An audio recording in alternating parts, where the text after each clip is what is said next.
సద్గురు సాయినాథ్ మహారాజ్కి జై. శ్రీ గురుదేవ దత్తకి జై. ఒక ఆడ మగ కలిసి ఉంటే తప్ప ఈ సమాజంలో అనే దాని మీద ఈరోజు వీడియో చేసుకుందాం.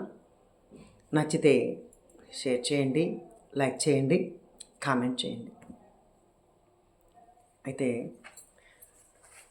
ఈ సమాజంలో అక్కా తమ్ముడు కావచ్చు, తండ్రి కూతురు కావచ్చు, అన్నా చెల్లి కావచ్చు, లేదా ఆత్మ బంధువులు కావచ్చు, ఎట్లా ఉందంటే సమాజం ఒక ఆడ మగ కలిస్తే ఇంకా వాళ్ళకు ఏదో తప్పుడు సంబంధం ఉన్నట్టే లెక్క కడుతూ ఉందండి. ఇంతవరకు కరెక్టు కాదు కదా. ప్రేమ అనంతం, ఒక్కదానికోసమైనా ఉండేది జీవితంలో. కలిసి ఉండడం అంటే ఇంకా ఏమీ లేదా ప్రపంచంలో. ప్రేమ చాలా గొప్పది.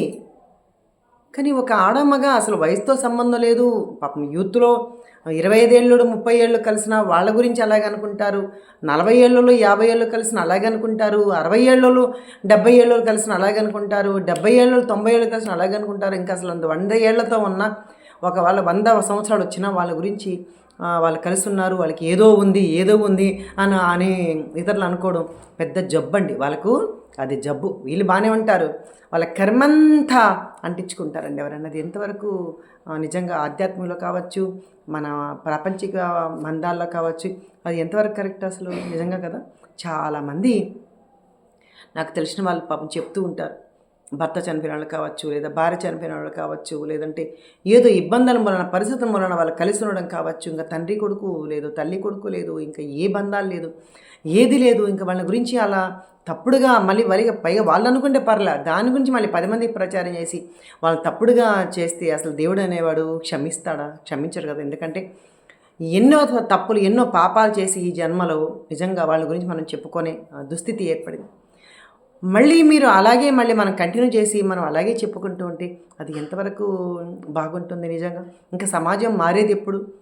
మనం ఎలా ఉండాలి? ఎంత గొప్పగా ఉన్నత భావాలతో ఆలోచించాలి. ఇద్దరు కలిసి ఉంటే తప్ప, ముగ్గురు కలిసి ఉంటే తప్ప. మరి అలా అయితే ఇంకా జీవితంలో ఎవరితోనూ మనం మాట్లాడలేము, ఎవరితోనూ మనం కలిసి జీవించలేము.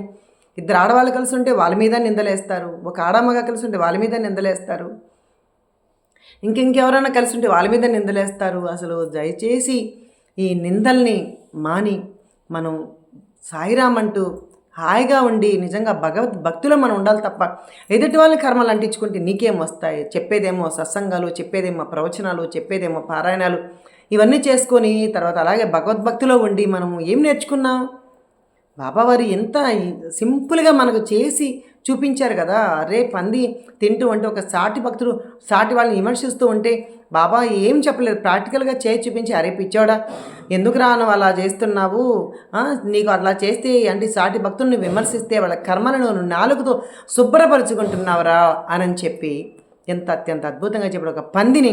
ఒక పంది అమేద్యం తింటూ దాన్ని ఎంత ఇదిగా చూడరా, అది ఎంత ఇతరుల కర్మలు ఎలా నాకేస్తా ఉందని బాబావారు చేసి చూపిస్తే కూడా మనకు చదువుకున్న వాళ్ళకి కావచ్చు, లేదంటే ఇంకా మామూలుగా నార్మల్గా ఉండే పల్లెటూరు వాళ్ళు లేదంటే అలా చెప్పిన ఒక అర్థం ఉంది. ఎందుకంటే వాళ్ళ పాపం పెద్ద పెద్ద చదువులు మనలాగా చదువుకోలేదు కాబట్టి ఒకవేళ అన్న అర్థం ఉంది.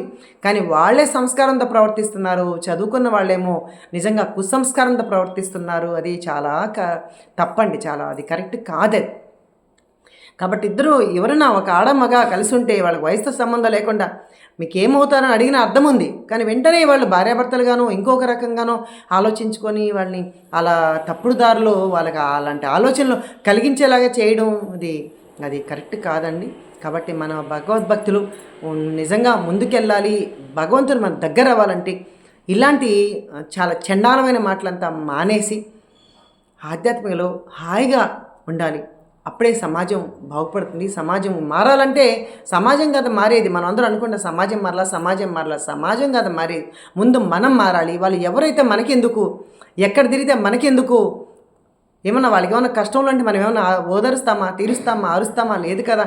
ఎందుకు అనే భావన రావాలి. కానీ మన దగ్గరే తింటూ మన దగ్గరే ఉంటూ మన మీదే అలా బురద జల్లే ప్రయత్నం చేస్తే నిజంగా యాక్చువల్గా భగవంతుడు వాళ్ళు తప్పకుండా శిక్షిస్తాడండి నిజంగా. అంటే ఇది ఆడవాళ్ళందరి విషయాల్లో జరుగుతుంది, అలాగే మగవాళ్ళ విషయంలో జరుగుతుంది. కాబట్టి నా దృష్టికి కొన్ని మాటలు వేరే వాళ్ళ ద్వారా పాపం వాళ్ళు చెప్పుకుంటూ ఉంటే బాధపడి వాళ్ళ గురించి నేను ఈ వీడియో చేయడం జరిగింది. కాబట్టి ఎంతటి మనకు బ్రాడ్ మెంటాలిటీ ఉండాలంటే అసలు చాలా గొప్పగా మన ఉన్నత భావాలు కలిగి ఉండాలని నేను మనస్ఫూర్తిగా అందరినీ కోరుకుంటున్నాను. సద్గురు సాయినాథ్ మహారాజ్కి జై.